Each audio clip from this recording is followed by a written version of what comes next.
Okay, so hi and welcome to this webinar, Wire Yourself for Wealth. We're going to talk about the 7 keys to rewiring the self in alignment with your soul passion for total prosperity. So, welcome. Okay, so when I talk about being wired for wealth, what do I mean? Well, it kind of came about this whole structure, and you're going to hear about the 7 keys during this webinar. But it came about when I was first training and coaching traders.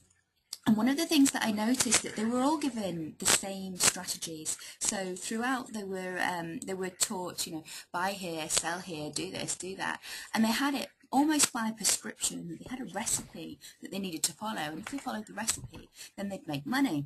But how often are we told this by people that doing this strategy is going to lead to this perfect result that we're looking for? But why then is it that we do these things and yet it doesn't happen?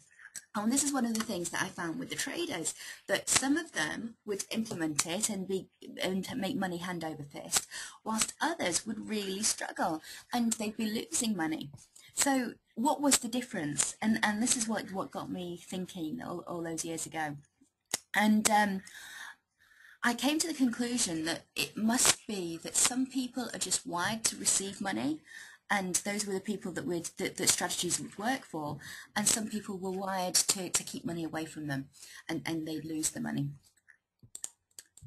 Okay, so I kind of pursued this as when I became a money coach and a money consultant, and I recently did a study where I interviewed 87 different individuals and asked them about their passions, their desires, anything to do with money and their feelings associated with money. And the interesting thing was that their main reason for wanting to make more money fell into 3 categories. And these are important when we come on to understanding how we wire ourselves for wealth and why it's important. Okay, so the 3 things that we found were that the number one reason that people wanted to make money was to feel good about themselves. And when we drilled a little bit further and asked, more searching questions, that it was actually because they wanted to increase their self-esteem.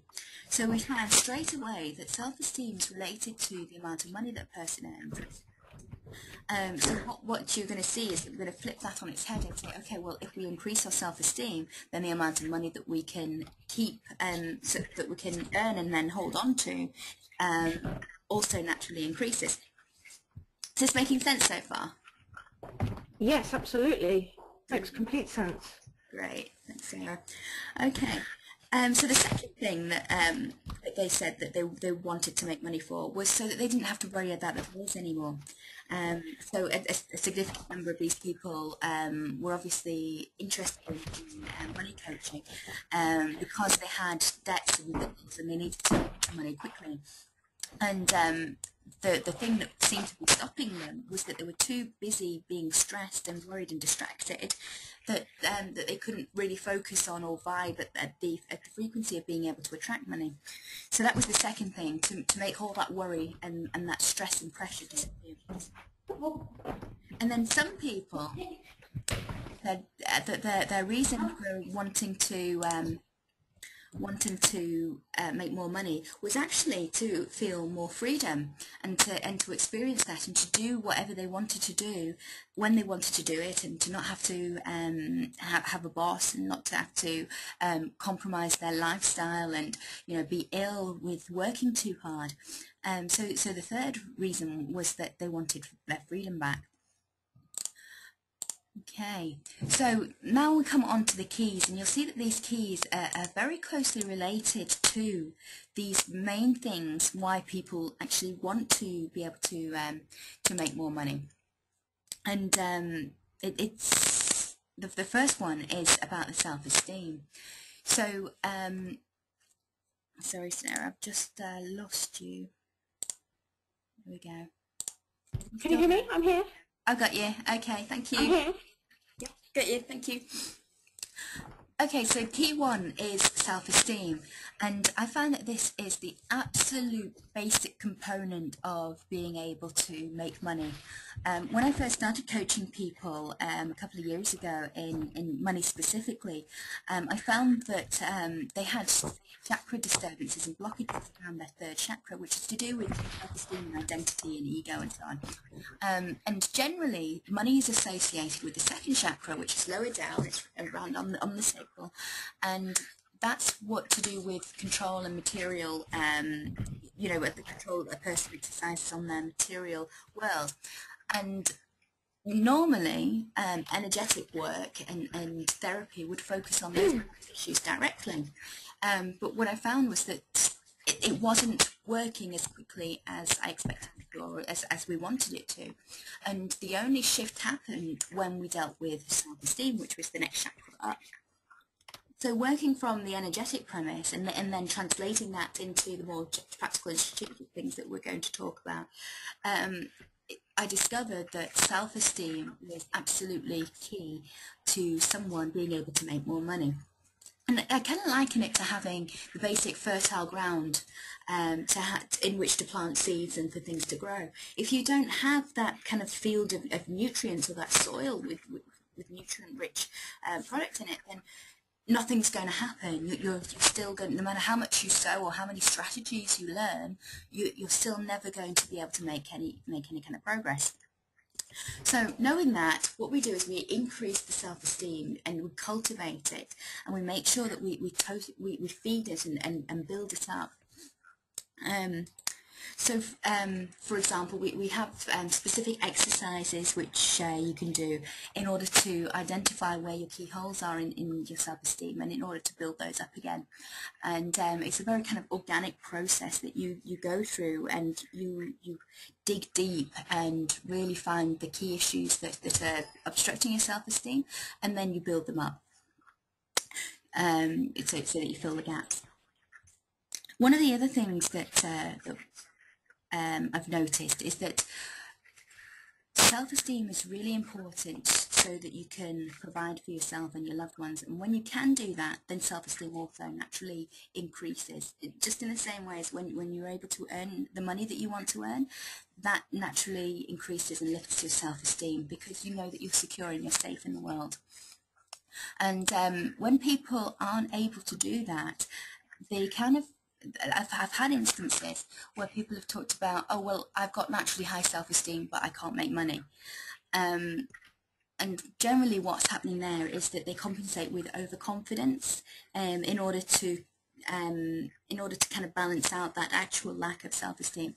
And what I've noticed is that when people get all spiritual and they say, oh, they're transcending the material world and they can't even feed themselves, then that's not transcending, it's more skipping.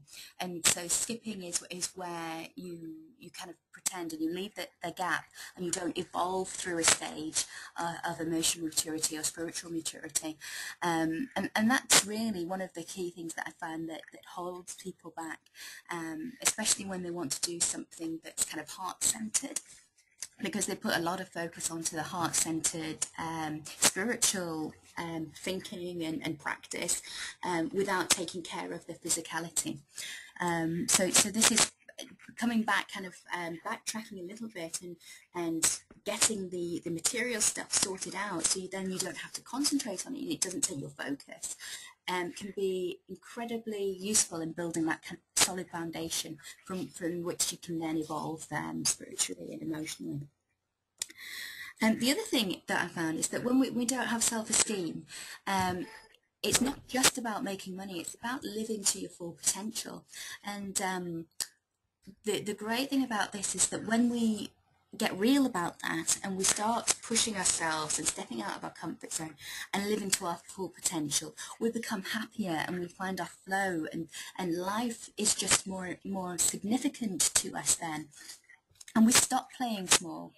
And that's when the money flows. So it's not about the money, and this is a key thing that I distinguish in the coaching sessions that we do.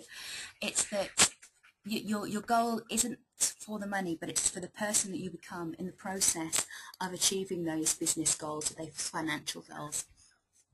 So that's the ultimate aim. It's not about the money. It's about who you become in the process, and being able to have the freedom and have the self-esteem and so on.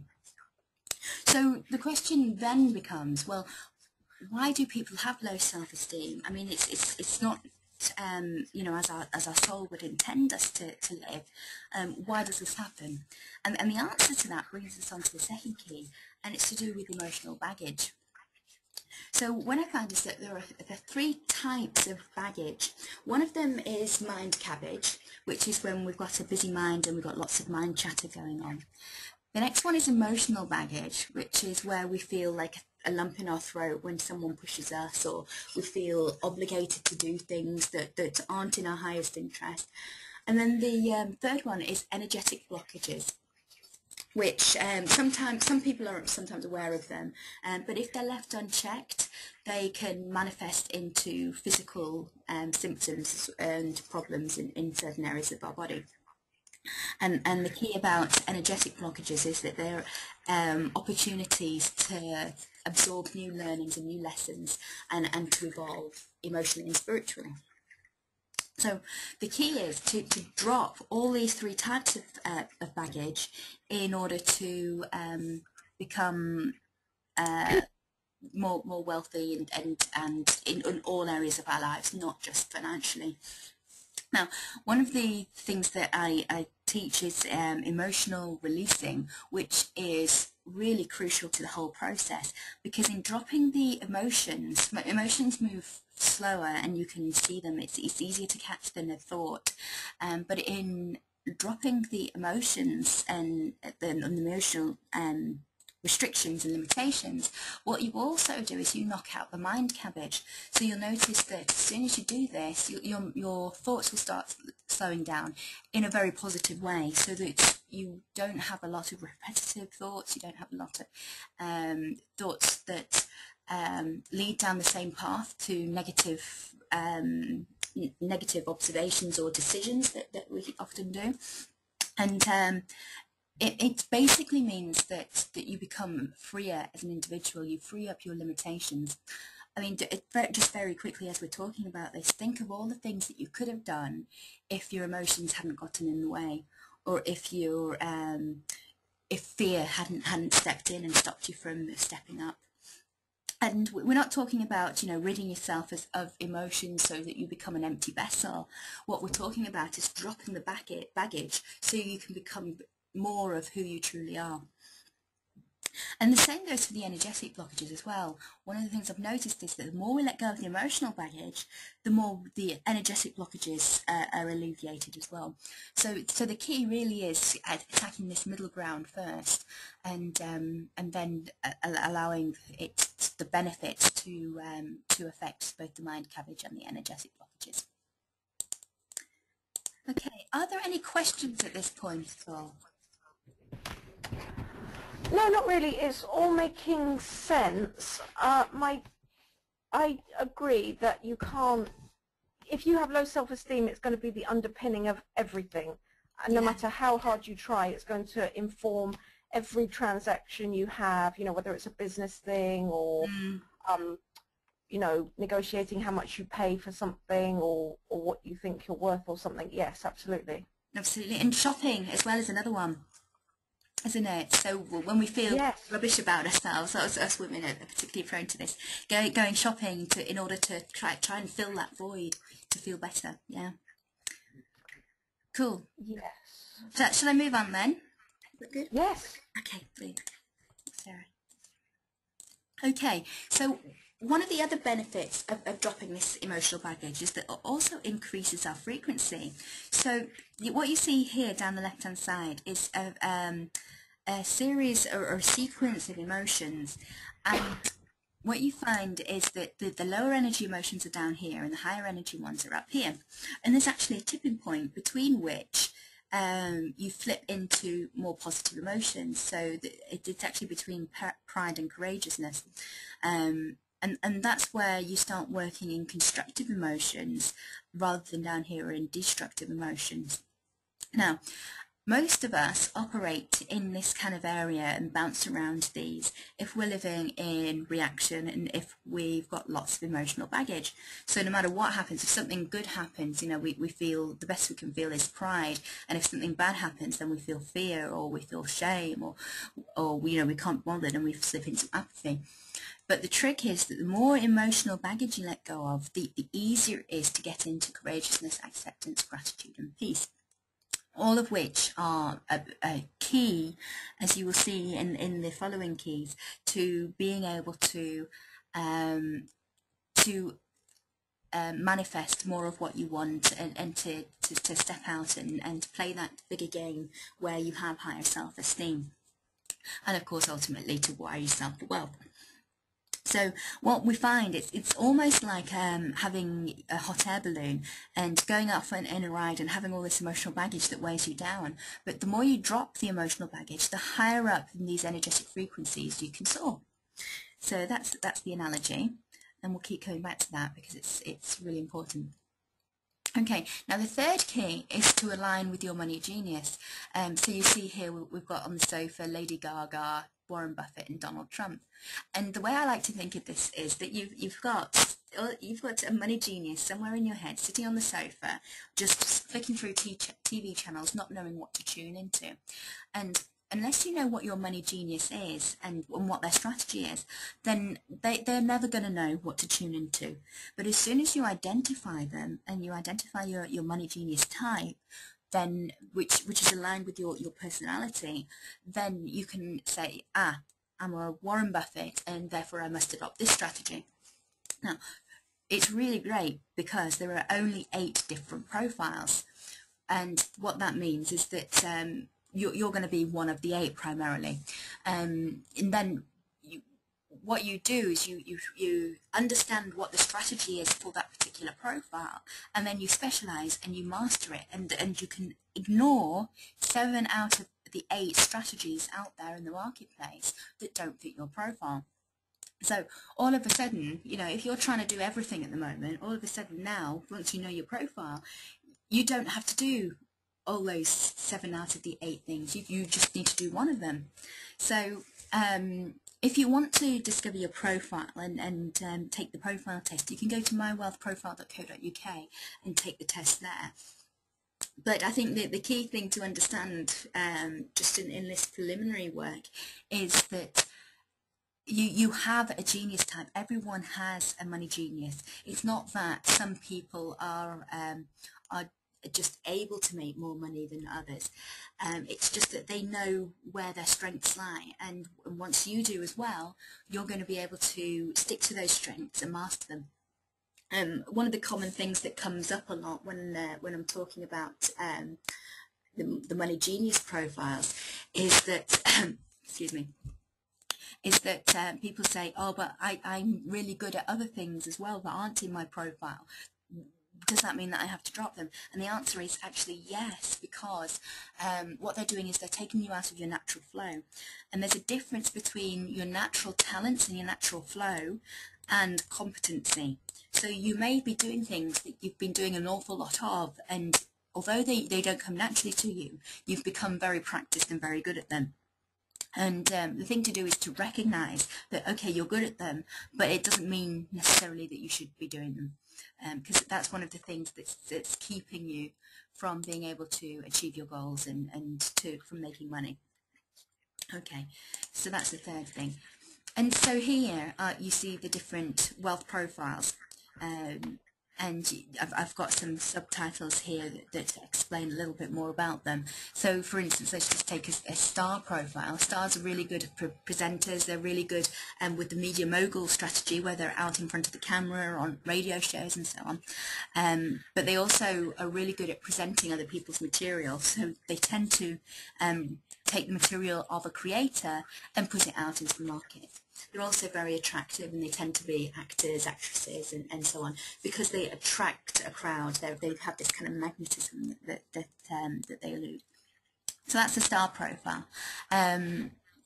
Basically, if you're at the top of the profile, like the creator, you're plugged into lots of creative ideas.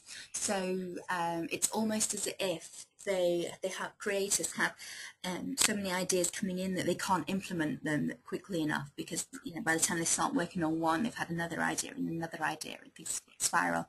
So there are strategies to be able to manage yourself as a creative profile and to be able to make money from those ideas. By contrast, you've got the trader down at the bottom. Now, the trader's not interested in the big picture or new ideas like the creator is. They're more interested in what's happening here and now, and what's right here in the present moment. And traders tend to be really good at managing margins and making money out of the margins. They're also really good at implementing things.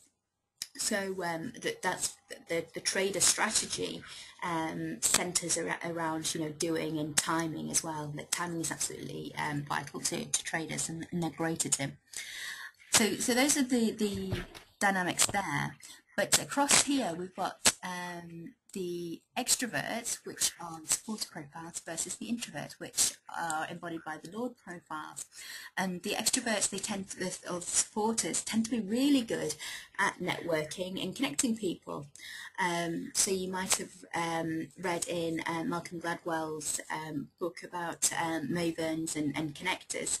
Then he's actually talking about these in a strategic kind of way, where supporter profiles are actually incredibly good at knowing lots of people and knowing lots of important things about them.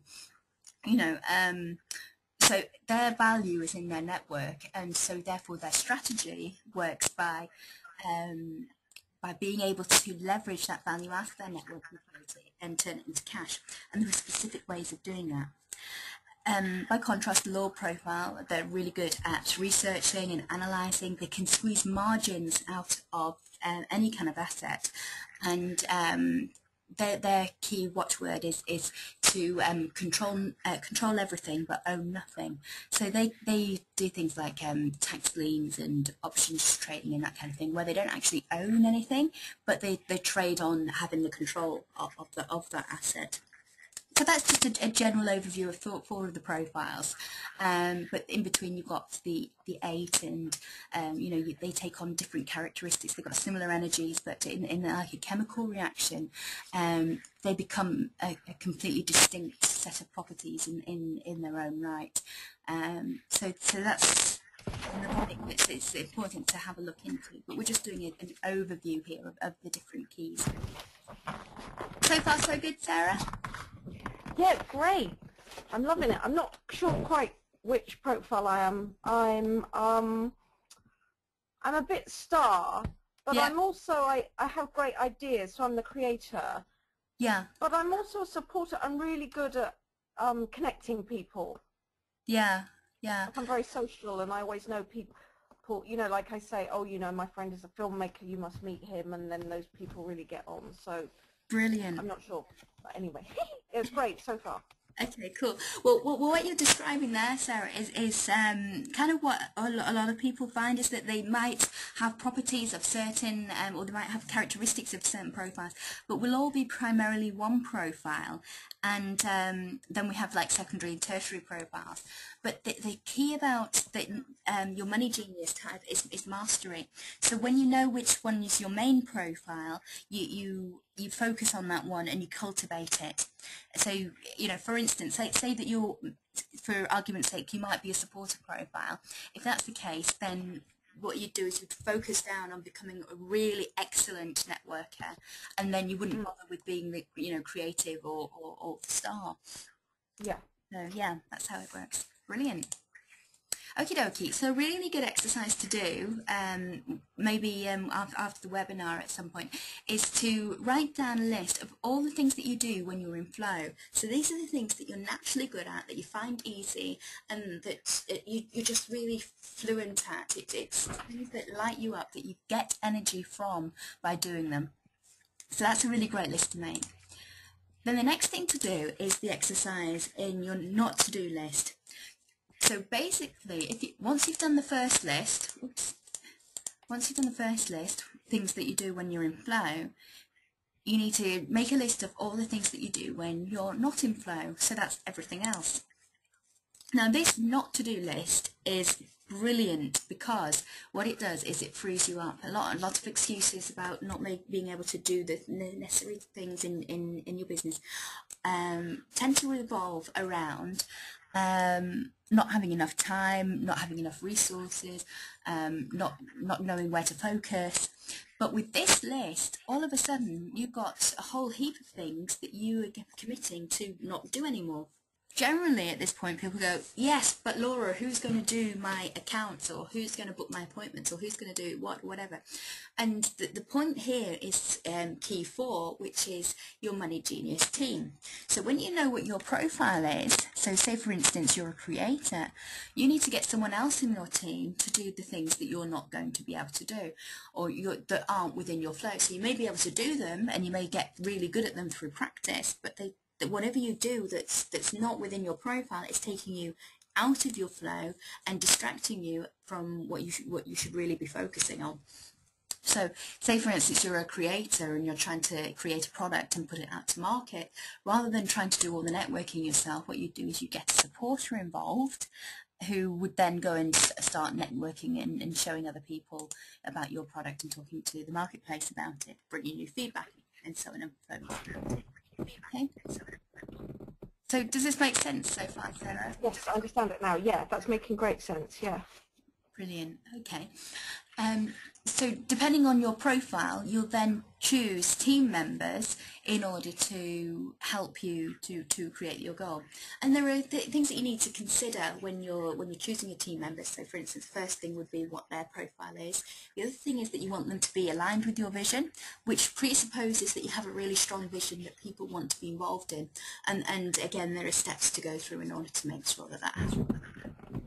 And the generally rough and ready way to pick which profiles you need are to kind of make sure that you don't have too many people like yourself, so you want to spread them around. And depending on what you're actually trying to do, you may want to choose like a triangle. So you'd have a base with like an accumulator and a deal maker, and then you'd want, if you were a creator, so that you'd have a deal maker to bring you deals, and then you'd have an accumulator to accumulate assets on your behalf and to get the project in play. And so you see you've got that kind of triangular base where you couldn't be further from being different profiles if you tried. So similarly, a mechanic would want to partner with maybe a star or supporter profile and an accumulator. But it really does depend on what your business is, and there are specific things that you need to know. But that's a rough and ready. Okay, great. So then we've got manifesting your results. So this is the 5th key, and it's really vital because what we've done so far is we've cleared out, we've cultivated our self-esteem, we've cleared out the emotional baggage, and then we've kind of got our fundamental strategy worked out so that we're focusing on the things that we're naturally good at and we have the best chance of success at, which is great. But now what we need to do is layer in the intentions, like the key important things that are going to take us to the results that we actually want, and that means deciding what it is that we actually want. So your intention is what you're going to create. It's what you need to focus on in order to generate the results, and it works on a physical level and also on a metaphysical level. So physically, we know that if we focus on, say we're playing dance, for instance, like we've got in the picture there, if we focus on the target, then we're more likely to hit the target. But if we're like looking over at the bar or at someone else across the room, then that's we don't even know where the target is when we throw the dart, and it could end up anywhere in the wall or in someone's drink or whatever. So we want to avoid that. So physically, what we need to do is look at what it is that we're wanting to create. But metaphysically, there's also some quirk in this weird universe that we live in that says that when we focus on something and we picture it, and this is where a lot of the visualization techniques kind of come from. What we envisage happening in either a future point in time, or even if we were to take time out of it and we just imagine it happening, it's almost like it sends out brain signals or intentions out into the universe where whereby everything changes and morphs depending on what you're trying to create in order to have it manifest. And then what we've already done is that we've cleared those blockages. But when you pick something specific and then you clear any kind of blockages or resistance to it, what happens is that the universe morphs and molds to make what's true, what's in your mind, true and in physicality. And it's a strange and bizarre concept, but it works time after time, and it's tried and tested. And you know, I'm going to show you a process to walk through next, so that you can do it.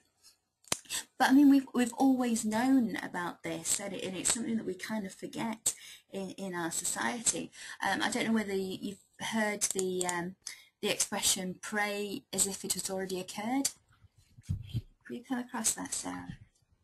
Oh, I love that expression. Yeah. Yeah, brilliant. So it's key, and this was one of the things that we were told, you know, 2,000 years ago. But in other cultures, they have similar things that, you know, we say in Arabic, you know, God willing, inshallah, and it's like if it be the will of God, and we kind of take that to mean that it's out of our hands, but actually what it means is that if we're in alignment with, you know, our sole purpose, then it happens and there is no argument over it. It just is. So that's one of the things that we're kind of rediscovering in you know, this new age heart-centered world that we're creating, is that actually we have complete control over what happens if we get in touch with our true selves and our true soul, and we just accept that our thoughts are manifest, and that's what happens. Any doubts, and then that's exactly what you create. You create doubt, and you create it not happening. So that's really key to the whole intention thing. But if you want some help in being able to manifest resources that you need in your business, then I've got a product called Manifesting Resources for Massive Success, and that's also on my website. Okay, so here's the quick-fire manifestation process.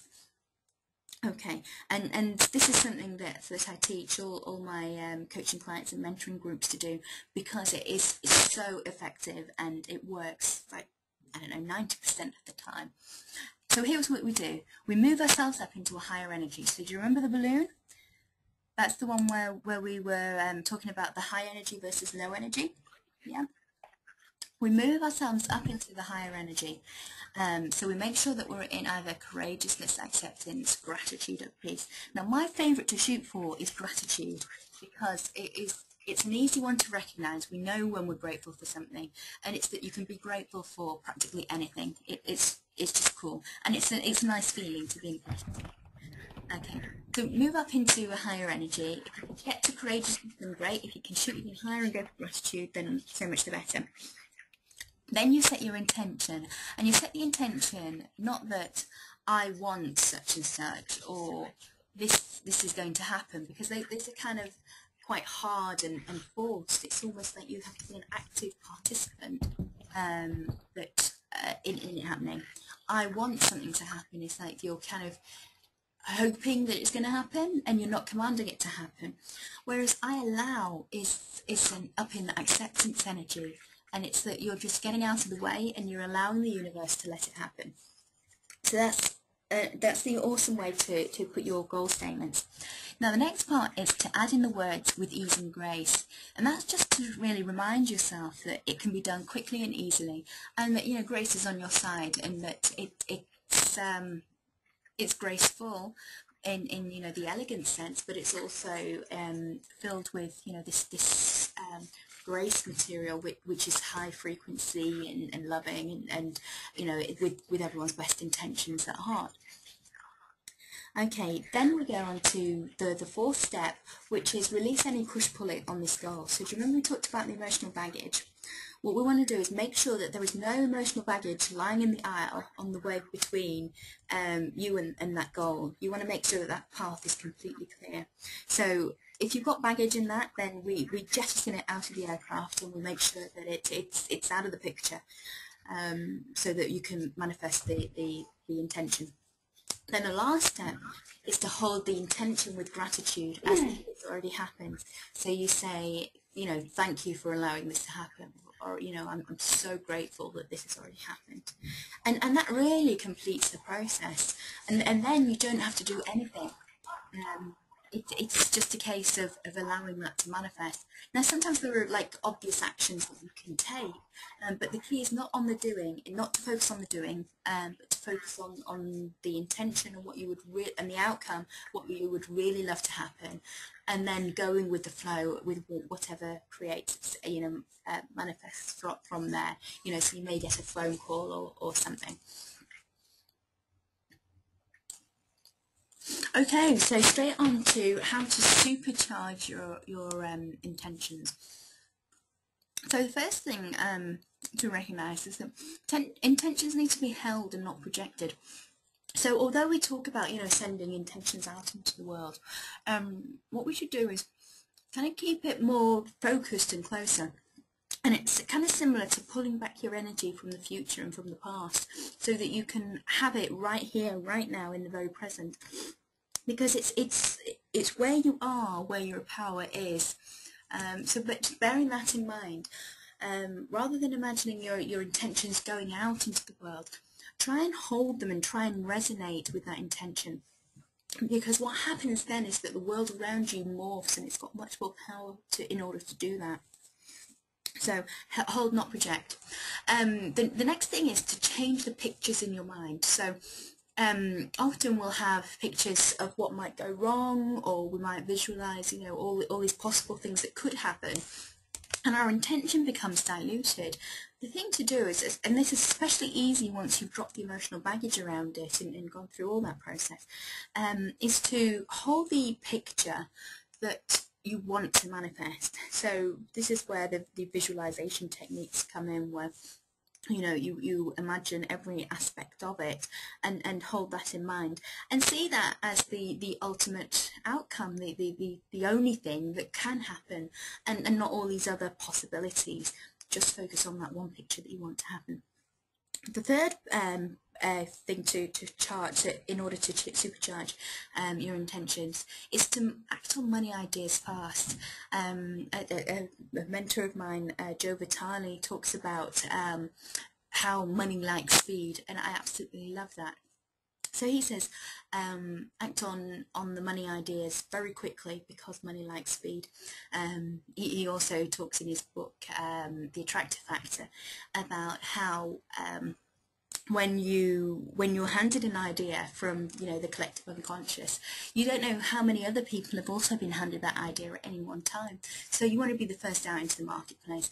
But the other thing is that also you get this certain momentum when you have a good idea, and you've run it past your internal scanner, and you know it's a good idea, and you take action to make it happen, and you do the obvious. Then that's when things start to fall into place really quickly and easily. And that's when it's exciting to do it as well. So you've got more energy for that manifestation process. And the last thing that will supercharge your success is when it gets scary, which sometimes it does. Sometimes it feels like things are moving too quickly.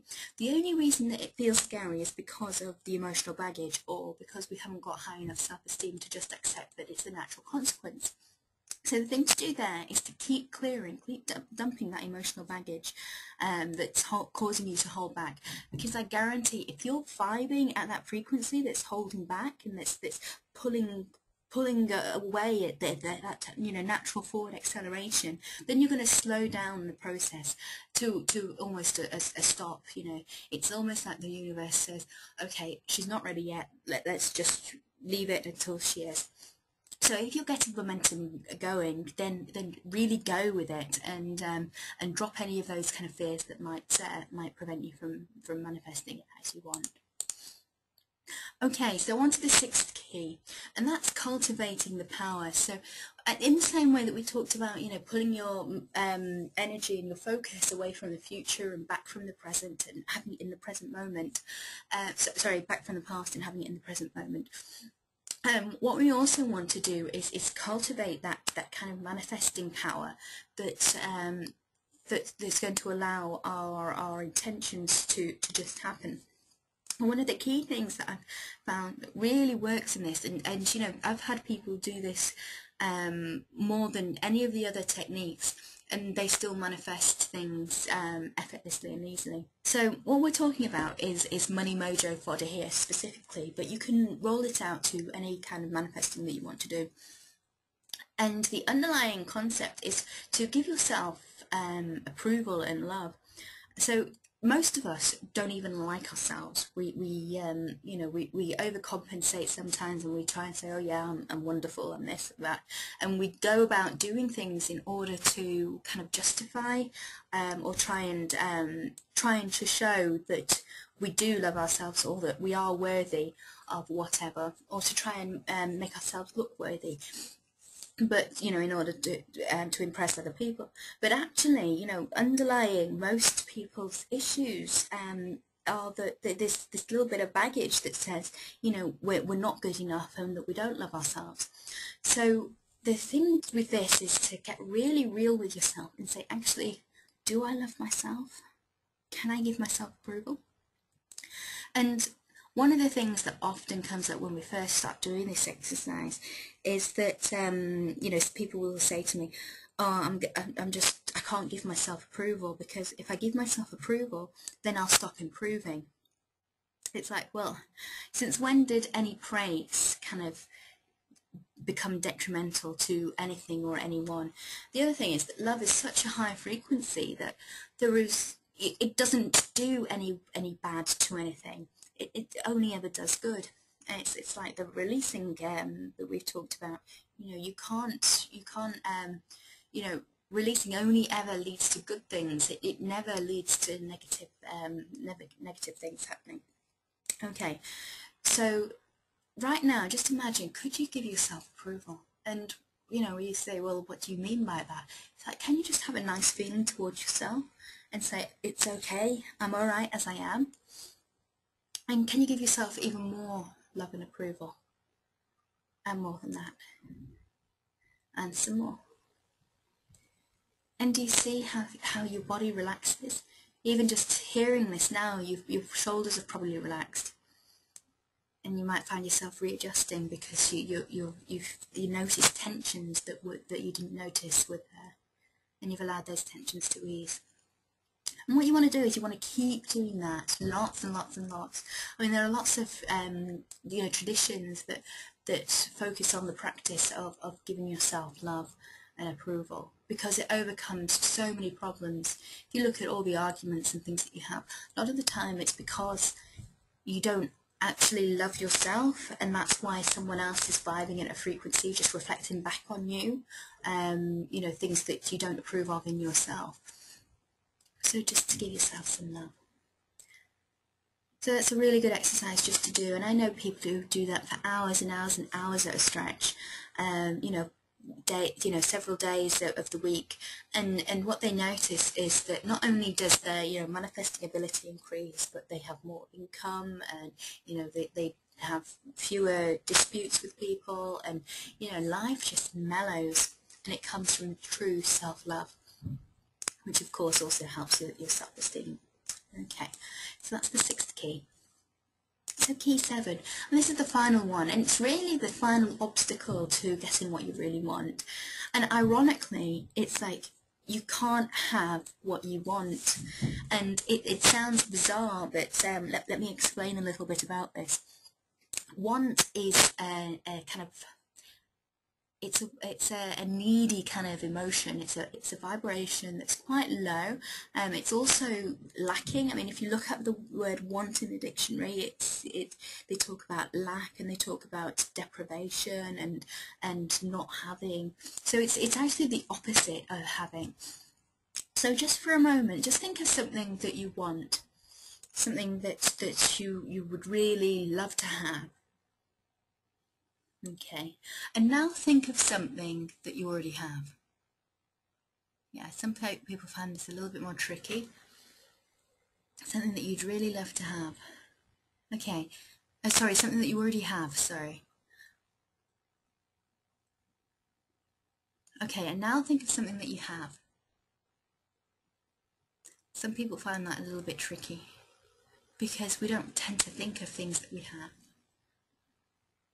because there's no goal there. And you see, that's the key. We've let go of any wanting around it. We've let go of any emotion of lacking it. And it's a completely different feeling. So here's the answer to having anything that you want. It's to let go of wanting it. Sounds pretty simple, doesn't it? But that's what we actually do in the emotional releasing technique. Now, one of the things that I find is that when we truly let go of wanting something, it doesn't matter whether we have it or not, but it also means that we feel like we do already have it, or that we can have it if we choose to. And that's all, and it's all cool, and there's nothing to do, and that, you know, there's nothing to check up on. Where most people fall down in the manifestation process, and this is why law of attraction has such a bad press. It's because, you know, it's like when we haven't got it, we know when we haven't got it, and, you know, it's still not in our physicality. We can't touch it, whatever that thing is. Then we start going back and checking, and it's almost like digging up a seed. So we have this pile of earth, and we put our seed into it, and we're allowing the seed to grow. But if we go digging the seed up every 5 minutes to see if it's growing, then it's not going to take root, and it's not going to be able to grow because we keep changing the conditions. And that's exactly what we're doing when we're worrying and playing with things on our mind and stressing over whether they've happened and why haven't they happened yet, and so on. In true letting go and letting go of the wanting, what we do is we release it, and we assume that it's already happened. So it's like we talked about in supercharging our intention. What we're actually doing is we're letting go and just trusting that it's happened, and praying as if it's already a fait accompli. So that's really the final obstacle to wiring yourself for wealth. So let's just recap on all those keys that we've been through, the 7 keys to wiring yourself for wealth. First one is cultivating massive self-esteem, because without that we can't make money no matter what strategy we adopt. Okay. Second key is dropping any emotional baggage. So what we're doing there? We're dropping any kind of emotional feeling and issue that could be in our past or that's happening right now, that's ultimately obstructing our self-esteem, and what would naturally be high self-esteem, but it's bringing it to a lower frequency because of the emotional baggage. So we're dropping that. Key 3 is to align ourselves with our money genius. So that's identifying what our money genius type is and then adopting that strategy. Remember, we talked about what we're doing when we're in flow, and then looking at what we're doing when we're not in flow, and then giving that to the team. So that's where we look at key 4, where we're gathering a team around us, and there are specific ways of doing this, to pick up on all the things that we shouldn't be doing. Then we've got key 5, which is manifesting our intentions. So that's getting clear on what our intention is and then phrasing it correctly so that we can allow it to manifest with ease and grace. Remember, we also talked about ways of supercharging our intentions in that key. Then we've got key 6, which is cultivating self-love in order to raise our vibrations and to let go of another barrier to allowing money to come to us. And then key 7 is where we let go of wanting, we let go of the lacking, and which then allows us to fall into naturally having something.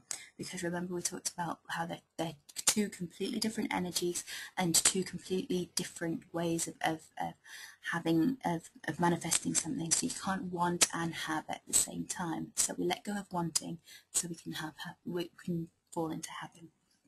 Okay, so I hope that this has been insightful and useful. Again, it's just a very quick overview of the 7 keys to wiring yourself for wealth. But if you hang fire, then I will be sending out more information on all these different keys and how you can find out more and you know, do the processes that we've talked about and outlined here.